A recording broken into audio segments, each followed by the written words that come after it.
Acompanhe Tudip no episódio 28, quando o amor se torna motivação, a coragem guia o caminho e a fé precisa vencer as conspirações sombrias. Clique em Ver Mais, para não perder nenhum momento desse resgate decisivo.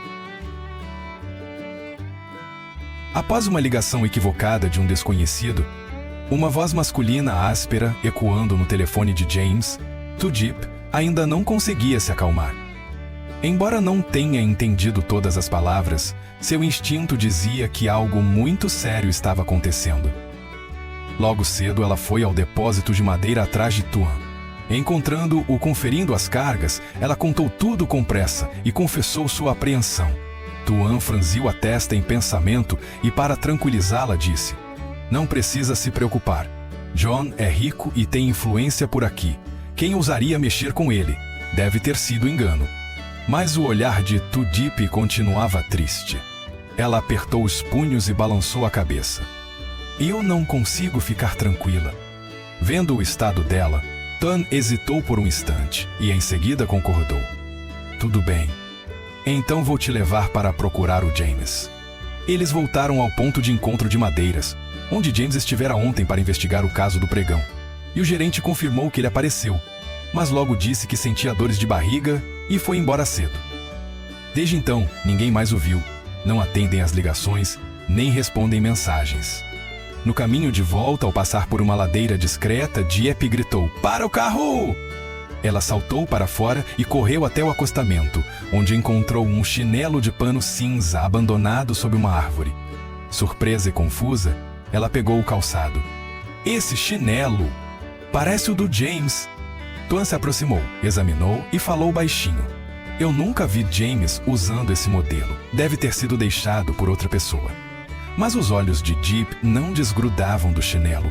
Um sentimento estranho, sem nome, latejava em seu peito, como uma agulha fria cravando-se em seu coração, trazendo um temor gélido.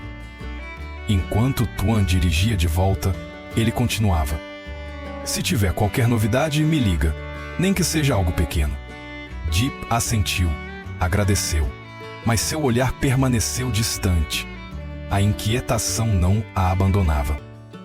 Incapaz de ficar parada, ela decidiu visitar a casa de Tunk, amigo que já ajudou James antes. Mas Tunk também balançou a cabeça. Desde ontem não consegue contato com ele. Talvez ele esteja ocupado na empresa. Não se preocupe demais. Dieppe saiu em silêncio. Caminhando sob o sol ameno do meio-dia, murmurou: "Talvez por eu ser pobre ninguém acredite em mim." A brisa suave bagunçava seu cabelo, trazendo o cheiro de madeira apodrecida e fumaça antiga do fogão. E ela se sentia à deriva. Seguiu pelo caminho de terra vermelha rumo à pequena casa onde James costumava esperar e sorrir. Tudo agora parecia distante como um sonho. Só restava uma fé frágil, quase apagada, mas ainda era o único apoio para ela continuar.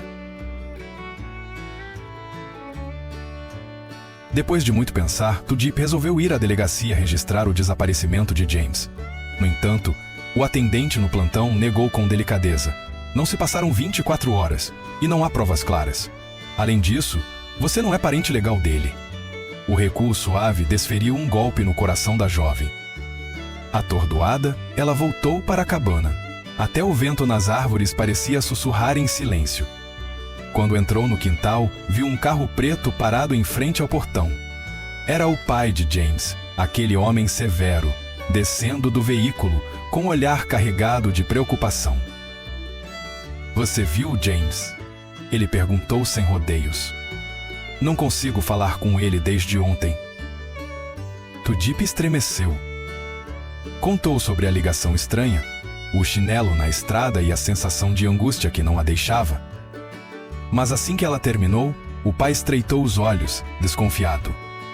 "Que jogo é esse? Vocês dois planejavam fugir juntos?" Ela ficou sem palavras.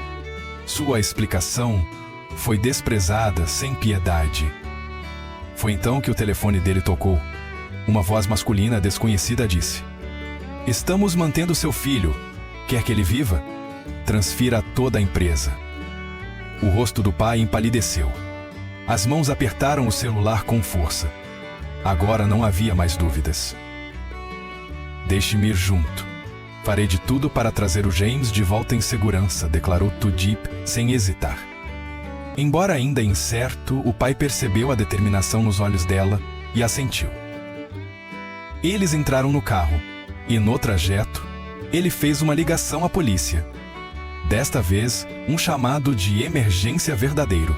Passou localização, horário e detalhes do encontro com o sequestrador. O carro avançou pela estrada de terra na montanha, levantando nuvens de poeira vermelha, levando consigo um pai desesperado e uma jovem disposta a qualquer sacrifício pelo seu amor.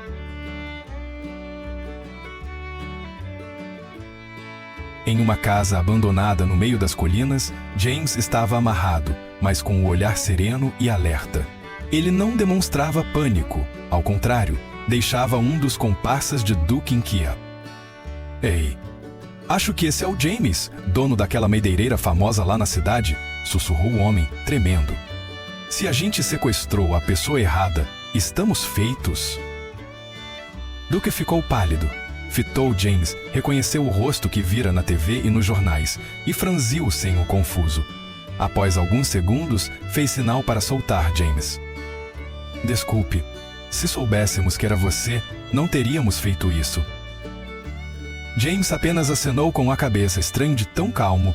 Não guardo mágoa. Mas se quiserem se redimir, ajudem-me a concluir esse plano. Vamos prender o John. O rosto de Duke endureceu. 1 minuto de silêncio. Depois ele concordou com a cabeça. Enquanto isso, John começou a desconfiar ao ver viaturas rondando a casa do pai de James.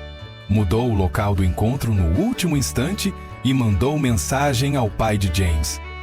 Quer salvar seu filho? Venha sozinho, traga os documentos da empresa. A polícia e o pai de James foram até o novo ponto de encontro, mas lá só havia silêncio e frustração. Galhos secos estalavam sob os pés, o ar parecia sufocar. Eu vou resolver isso sozinho, falou o pai para Tudip com voz firme. Volte para casa e não se meta mais nisso. Dip nada disse. Apenas inclinou a cabeça e voltou, mas seu coração não sossegou.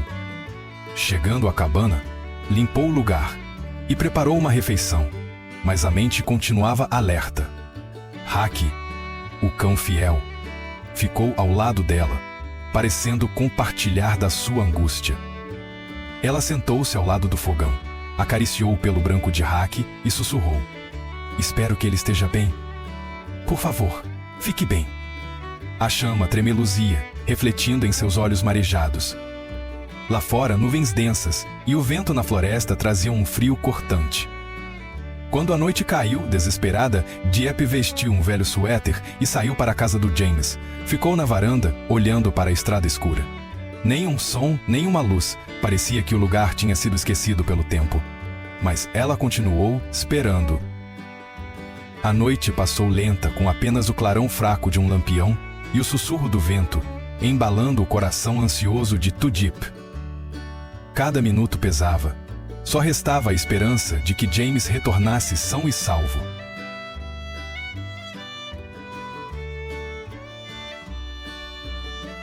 O pai de James sentou-se em seu escritório, o olhar preso a uma foto antiga da família.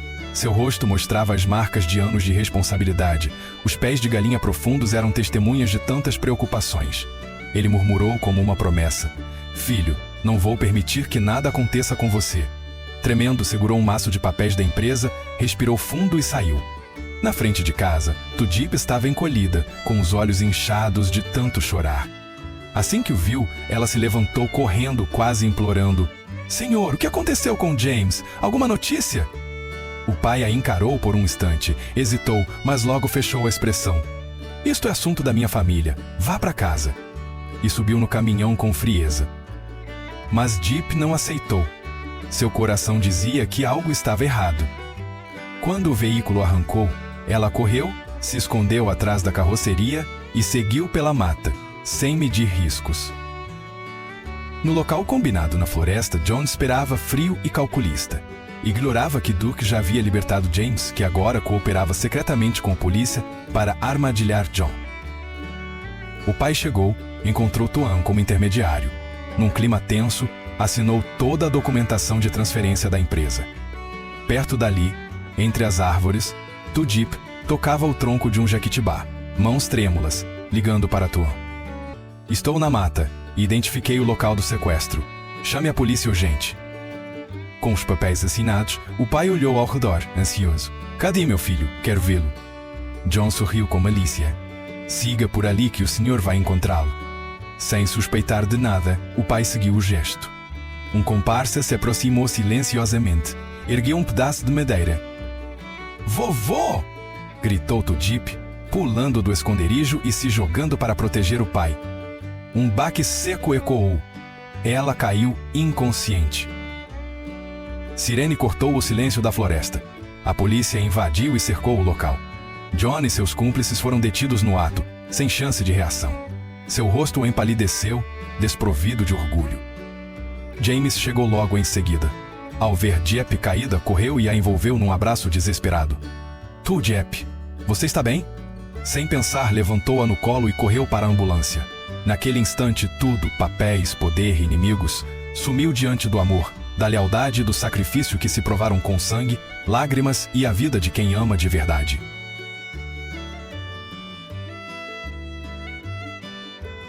James carregou Tudip pelo caminho de volta, o coração apertado. A trilha parecia infinita, cada passo pesado de ansiedade. Ao chegarem, chamou o médico imediatamente. Tudip estava imóvel, respirando com dificuldade, pálida. James não desgrudava os olhos dela, como se um piscar bastasse para perdê-la. Meia hora depois, o médico chegou, examinou-a cuidadosamente e o tranquilizou. Era apenas um ferimento leve, sem lesão interna. Ela precisaria descansar e em poucos dias acordaria. James assentiu, aliviado, mas seu coração ainda pesava. Ele se virou para o pai com um olhar exigente e perguntou: esse conflito tudo veio daquela rixa entre o senhor e a família do John, certo? O pai ficou em silêncio, depois murmurou que tudo foi um mal-entendido, que nunca quis prejudicar ninguém, só John é que não queria acreditar. James apertou a mão do pai, esforçando-se para manter a calma. Se algo acontecer com a Tudip, nunca vou perdoar o senhor. Sem querer prolongar o assunto, James saiu do quarto e foi preparar mingau para ela. Deixou a tigela na mesinha, sentou-se ao lado da cama e segurou a mão dela. Com voz suave sussurrou: acorde, por favor. Eu ainda não disse o quanto preciso de você. Com receio de que ela acordasse num clima confuso, James voltou para a fazenda. Sob a árvore de bergamota, deu ração aos galos e recolheu as cercas de raque. O cãozinho, ao vê-lo, correu abanando o rabo. Mas James só o afagou com um olhar distante. No fim da tarde, ele retornou. Tudip ainda dormia. James sentou ao lado da cama sem disfarçar a preocupação. Inclinou-se e, bem pertinho dela, murmurou: se você não acordar, não sei como vou viver.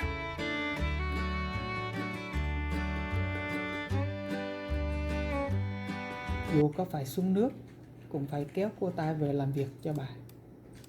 Bệ Chiến siết chặt chiếc khăn vắt lên vai. Đôi mắt lóe lên sự tính toán. Lần này, bà sẽ không để cho Tự Tiên có đường thoát.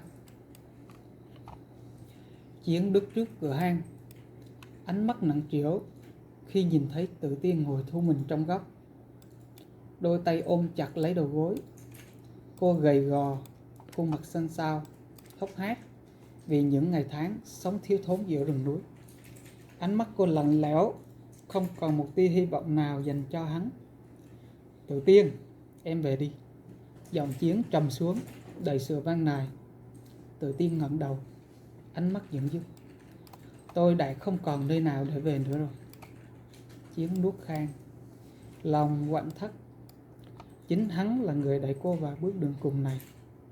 Ngày đó, khi cô cầu xin được ở lại, hắn thẳng tay ruồng rẫy để cô ra đi trong tủi nhục. Giờ đây, khi mất tất cả,